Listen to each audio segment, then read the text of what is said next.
এই যে সবাই আজকাল বলছে দেখছি ফেসবুক থেকে ইনকাম অফ করে দিয়েছে। আসলে ফেসবুক থেকে কিন্তু ইনকাম অফ করেনি, ফেসবুকের রিলস থেকে ইনকামটা কমিয়ে দিয়েছে। ঠিক আছে, তারপরে যদি ওয়েল পারফর্মিং রিলস হয় তাহলে কিন্তু সেটা থেকে ভালো ইনকাম করতে পারবেন। তো আসুন দেখি কন্টেন্ট মনিটাইজেশন প্রোগ্রাম থেকে আমাদেরকে কোনটায় কেমন ইনকাম দিচ্ছে একটু দেখি আসুন।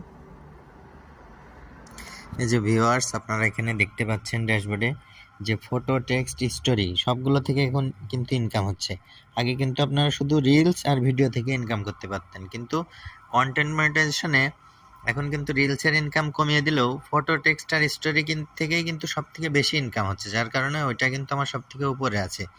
তারপরে ওইটার পরে ইনকাম হচ্ছে ভিডিও থেকে, তারপরে সবচেয়ে কম ইনকাম হচ্ছে রিলস থেকে। কিন্তু আপনারা এখন ছবি ছাড়লেও কিন্তু ইনকাম করতে পারছেন, যেটা আগে কিন্তু সম্ভব ছিল না। আগে কিন্তু আলাদা আলাদা সেটআপ থেকে আলাদা আলাদাভাবে ইনকাম আসতো, আর এখন কন্টেন্ট মনিটাইজেশনের মাধ্যমে আপনারা সব ইনকাম একসাথে পেয়ে যাচ্ছেন। তো যাই হোক, কেউ হতাশ হবেন না, মনোযোগ দিয়ে কাজ করতে থাকুন। এবং আজকে এই পর্যন্তই। ভিডিওটা ভালো লাগলে অবশ্যই শেয়ার করে অন্যকে দেখার সুযোগ করে দিন।